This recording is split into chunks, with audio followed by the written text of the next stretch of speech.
Welcome to Lecture 3.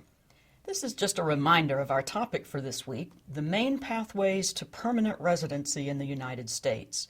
Those main pathways are family and employment, and we talked about the basic concepts of an overall number limit and the backlogs this has created. I would like to begin this lecture with some statistical data so we have a better idea of what's happening. This slide shows the division of 1.1 million LPRs admitted in 2011. You see that the immediate relatives takes up a large percentage. It's not quite as easy to see the other chunk there, very large chunk, but it is the less immediate relatives. So you can see together that the family-based categories take up the lion's share of the number of green cards that are issued each year. You'll also recall that we said 480,000 worldwide is the upper limit for visas in the family category, and 140,000 is the upper limit for visas in the employment category. So how is it that the USCIS can issue 1.1 million green cards per year? Well, the answer is immediate relatives are not counted against those upper limits. Also, just to round out the view of this slide, you'll see that employment at 13% is still a relatively small number of green cards compared to family. The diversity is 5%, and recall that the diversity is, in a sense, a lottery, and it is for countries that have not sent as many immigrants to the United States in recent years. And then refugees and asylees, that's what we will cover in our next lecture, and they constitute 16% of the green cards in fiscal year 2011. This next slide represents the backlog that we discussed in a recent lecture. As of November 1st, 2012, there were 4.4 million persons waiting for visas in the various categories. In terms of the backlog, you'll see that the largest segment of that is siblings of U.S. citizens, that is, brothers and sisters of U.S. siblings that are waiting for a visa. And we looked at the charts for India, Mexico, China, and we saw that those waits are very significant and could be as much as 2 decades. But there are other categories as well, and you can see that those include unmarried adult children of U.S. citizens, LPR spouses and children, and so forth. And then the final data slide that I would like to discuss brings us into our topic for today, which is marriage as a way to a green card in the United States. This slide shows foreign citizens gaining LPR status by preference category. And in particular, what I want to call your attention to is the upper right-hand corner, spouses of American citizens. That represents 27% of the green cards that are issued in the family category. If you add to that spouses and children of LPRs, you can see that marriage is a very important part of the immigration system. So this lecture's focus is marriage to a U.S. citizen as a pathway to a green card and eventual U.S. citizenship. Almost everyone knows that there are immigration advantages to marrying a U.S. citizen. It's also no secret that many who are not fortunate enough to have U.S. citizen relatives try to acquire one through a marriage of convenience. Congress has been concerned about this for some time, and in 1986 it enacted the Immigration Marriage Fraud Act, which we will discuss briefly.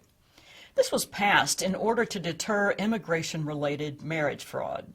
Its major provision stipulates that aliens deriving their immigration status based on a marriage of less than 2 years are conditional immigrants.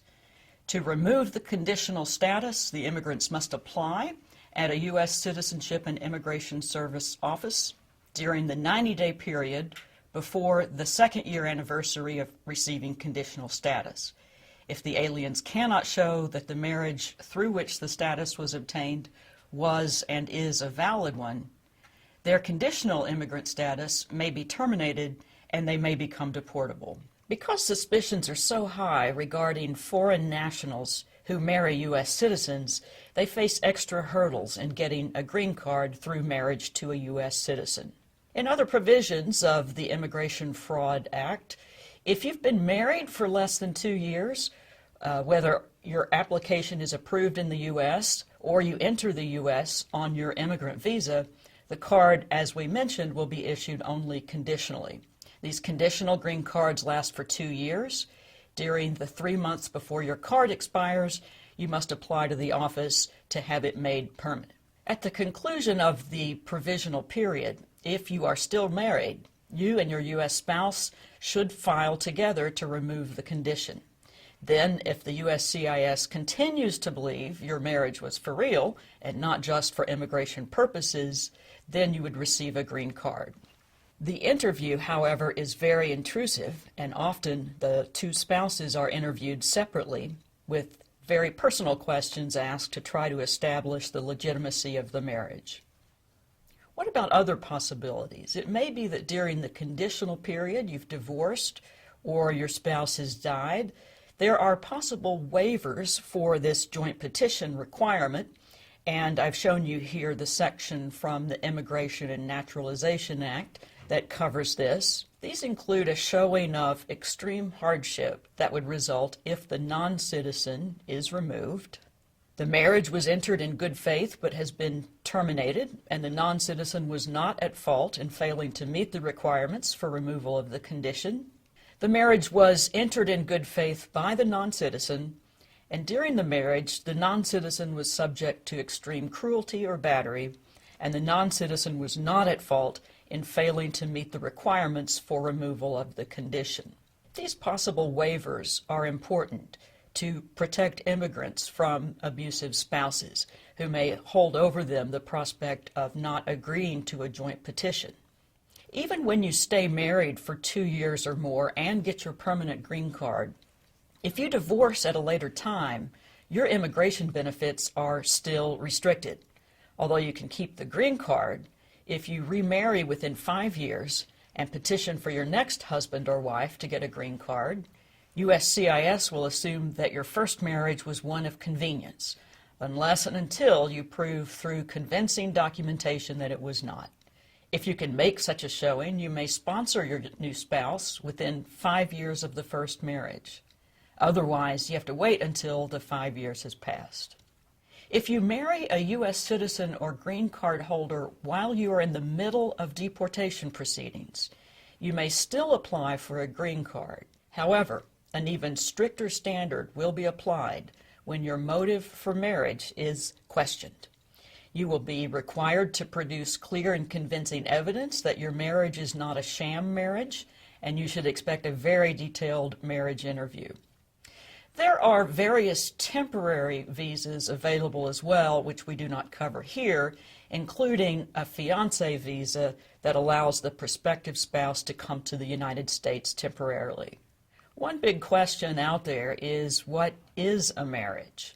We know what does not qualify as a marriage, at least as of now in the United States. Same-sex marriages are not recognized under the Immigration and Nationality Act and the Defense of Marriage Act. You may have heard that referred to as DOMA, and it has been the subject of litigation and constitutional challenges in recent years. This restriction in the United States is inconsistent with the immigration policies of many other nations, including the United Kingdom, which has allowed immigration based upon marriage and same-sex marriage since 1997. And finally, we want to dispel any myths that marriage to a U.S. citizen will resolve prior immigration problems. Rarely will it do so. For example, if you have committed a crime in the United States, a deportable crime, or you entered without inspection, and remember we said that phrase means coming across the border without presenting a passport, coming through somewhere other than a port of entry, any of those will present problems. You're still deportable even if you have married a United States citizen. There are some waivers available, but they are very difficult to obtain. And I want to end on this note. that the same thing is true if the marriage to a U.S. citizen spouse results in U.S. citizen children, as we mentioned in the last lecture. Among those deported over the past 2 years were more than 200,000 undocumented immigrants whose children were U.S. citizens. This has been a very brief overview of the marriage basis and also other family relationship basis of immigration. In the next lecture, we'll turn to employment categories for green cards. The preceding program is copyrighted by Emory University.